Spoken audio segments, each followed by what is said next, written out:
Hey, what's up, everybody? Welcome to Botulism. We're going to do another demo today.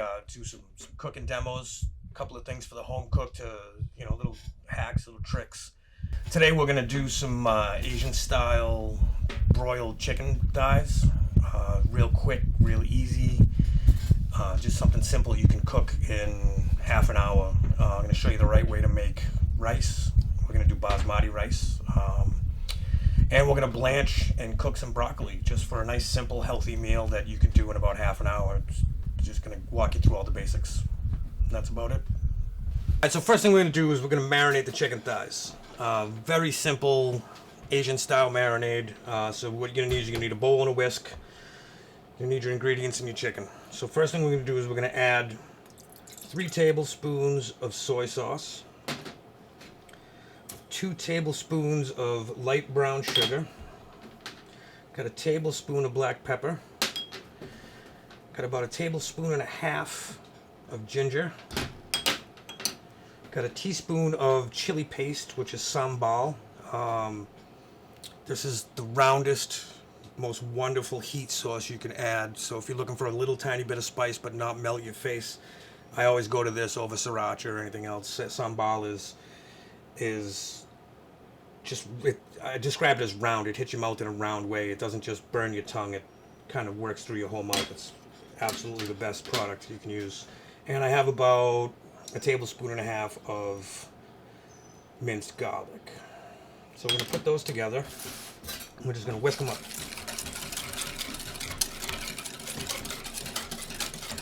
Make sure you incorporate all the ingredients together. It should be, you don't want clumps in there. You want it all incorporated. Want to make sure it all works together really smooth.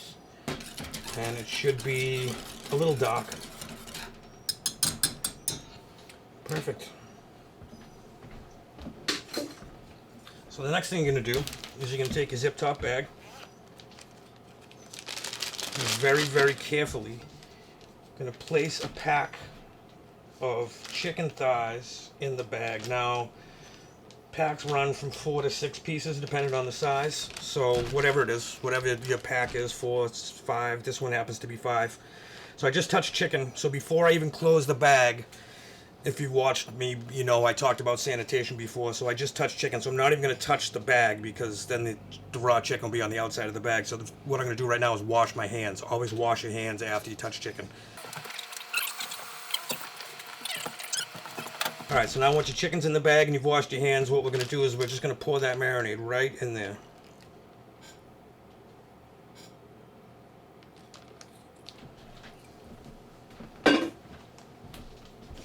So, you got to touch the chicken again, so you're going to have to wash your hands again, but just give them a good mix in there, in that bag. Make sure that marinade coats all of the chicken really well. And now again, because I touched chicken, I'm going to wash my hands. Alright, so now we're going to seal the bag up about halfway. Then we're going to roll it up as tight as we possibly can. We want to get as much air out of there as possible. This is just an easier way. It's a safer, cleaner way to marinate, but when you get all that oxygen out of there, it actually marinates a little faster. So now your chicken's marinating in your zip top bag. You don't want to put it in the fridge anywhere from 4 hours to overnight. The longer the better. I usually do it for about 6. 6 is like, it's ideal, but anywhere up to like 12 hours. I wouldn't go over 12 hours. So that's going to go in the fridge. Alright, so here we have some broccoli. I already took the stem off. I'm just going to show you how to chop it up into workable pieces. So cut it up by the florets. And you'll see they start to fall apart. So we're going to take the usable pieces like this, put them aside. We're going to take these giant florets and just cut them in half. You want pieces about that size. Nice workable pieces. That's, not too much for your mouth, but it's also not cut too small so that it falls apart. You need some substance to it. So just take these pieces and then cut. This one you're just going to cut in the size that you want because it's a nice big bunch of florets. Nice and simple. Same thing with this one. This one will fall apart completely. These are nice. These are a nice size. And then this one we're just going to cut in half. And that's how you cut your broccoli. Now what we're going to do now is we're going to blanch it. We're going to boil it in some hot water for about a minute to pot cook it a little bit, but it also brings out the color. It's like right now the broccoli's like olive colored. It's kind of like an army color.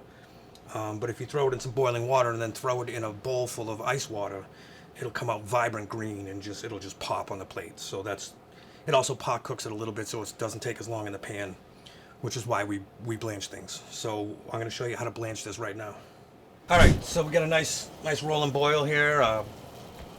We're going to dump the broccoli right into it, and we're just going to leave it in there for about 90 seconds. We don't want to cook it too much. We don't want it to get too soft. You still want to snap to it, so you don't want to boil the crap out of it. So you're literally just going to dump it in there.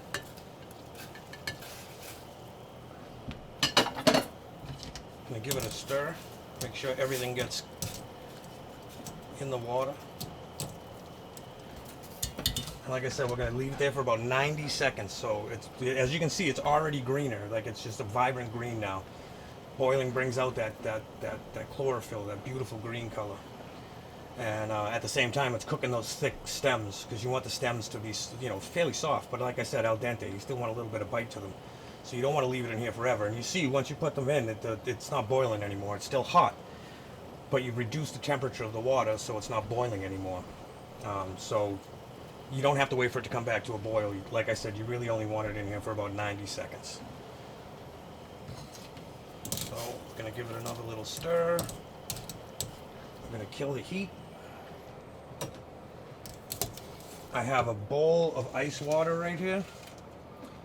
It's literally just ice and water, nothing else. We're going to drop that right in that ice cold water, and it's going to stop the cooking process so it doesn't overcook. Put it in that ice bath and it shocks it into not cooking anymore.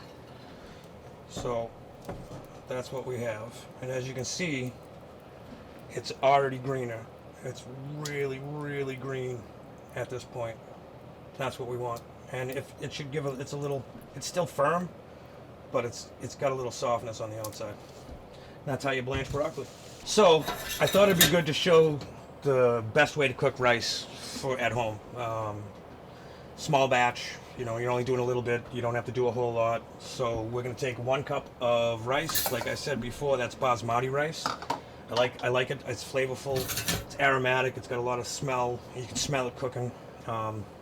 It's a long grain, so it's not traditionally something you'd put with Asian food, but I like to do it anyway. So we're going to take 1.75 cups of water. I'm going to take a small pinch of salt, a pinch of pepper, and about a tablespoon of canola oil. I like to put my canola oil in a squeeze bottle. It makes it easier to work with. You're not trying to dump it out of that giant mouth bottle, and it's cleaner. It's easier to work with. So we're going to put it on high, and we're going to wait for it to come to a boil. All right, so we're almost there. We're getting to a boil. You can see it start to bubble around the edges, and we want it to come to a full boil. So we're almost there. We're moments away. And what we're going to do is we're going to cover it, and we're going to turn the heat down to low, and we're going to let it simmer for the rest of the time. Right now we're heating up the rice, so it's a workable temperature, and then we're going to simmer it, and we're going to simmer it until all the moisture is gone. If you don't have a glass lid, I happen to have a glass lid, so I can watch the progress. But if you don't have a glass lid, once we turn it to low, you're going to leave it for about 15 minutes. And yeah, see, that's a good boil right there. So we're going to put the lid on. You'll see it steam the lid immediately, and then we're going to turn it all the way down to low. And we're just going to leave it. It's going to cook for about 12 to 15 minutes. But you'll see, I'll show you when we get closer, you'll see how much moisture is left and how much isn't. All right, so this is a broiling pan. If you don't have one of these, if you look, I have a little bit of tin foil under the top pan so that the drippings don't bake onto the bottom pan. It's just easier for cleanup. Definitely throw a piece of tin foil under it. If you don't have one, you can use a baking sheet with some tin foil on it. It's better for one of these. It's got, as you can see, it keeps it elevated so that it cooks, the air gets underneath and it doesn't steep in its own juices. So we're just going to take them straight out of the bag and right onto the pan. So I'm going to put it on the pan. I have 5 pieces, so I have to try to space them pretty well because you don't want to overcrowd the pan. we'll leave that one in the middle. So we're gonna try to keep them from touching as much as possible. It smells delicious.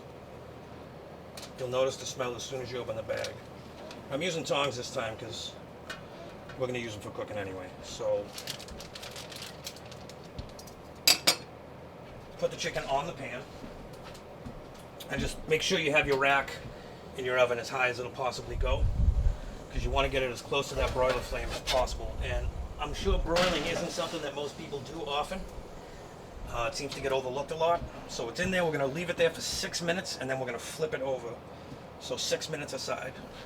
All right, so about to pull out the chicken, but as you can see, the rice is starting to bubble, and it's putting a foam in there, and that can be a little off-putting, but don't worry, that's what naturally happens.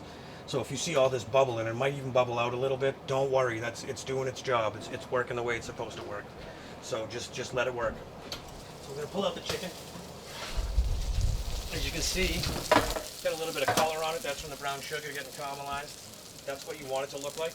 So I'm using these tongs again because they have raw chicken on them. But once I flip them, oh, little stickage. Once I flip them, I'm going to get rid of these tongs. And I have a whole nother set of tongs that I'm going to use for the cooked chicken. So I'm going to put those back in for another 6 minutes. So we're going to do the broccoli now. We just flipped the chicken. So the chicken's got 6 minutes left. We're going to do the broccoli now. There's about 10 minutes left on the rice. You want to try to time it all out the same. As you can see, the bubbles are starting to dissipate, and if you hold it, let me get my towel, if you hold it down like this, you can see that most of the moisture in the pan is starting to go away. So that's what you want all that moisture to dissipate. Now the pan's nice and hot, so we're going to put about 2 tablespoons of oil. We're going to put our strained, after the ice bath, I strained the broccoli to get as much moisture off as possible. It's alright if it's still a little wet. That's going to happen. It just happens.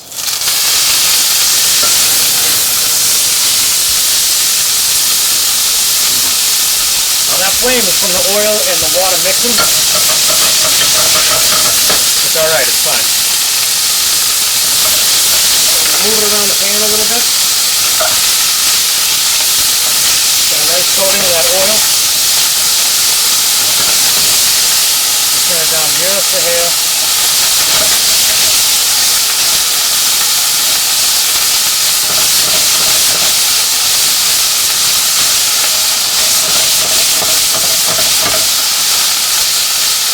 And throw a little bit more oil in there.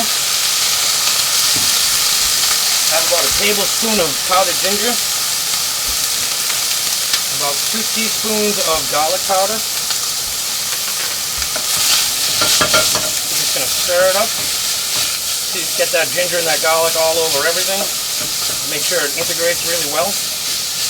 Don't worry if it gets a little bit on the bottom of your pan. That's natural.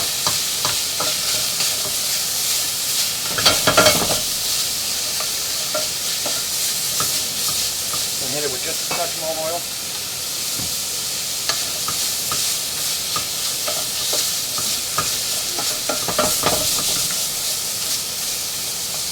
Give it a squeeze, make sure it's not too firm.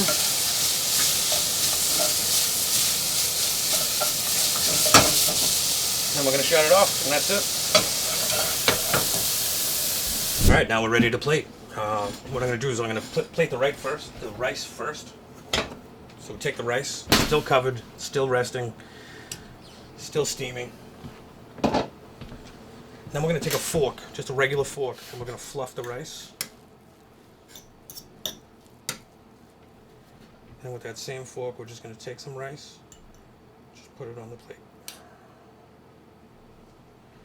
How much or how little is entirely up to you. Okay. I'm going to take our chicken, and these are my clean tongs, because this is cooked chicken. So we had a raw chicken and a cooked chicken tong. This is the cooked chicken tong. We're going to take the 2 breasts that we like, the thighs that we like the most. And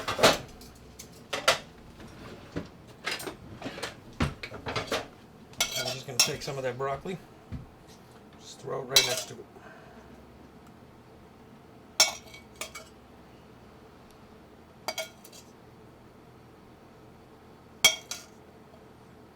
That's it. Simple, easy, quick. Perfect for a weeknight. There you go.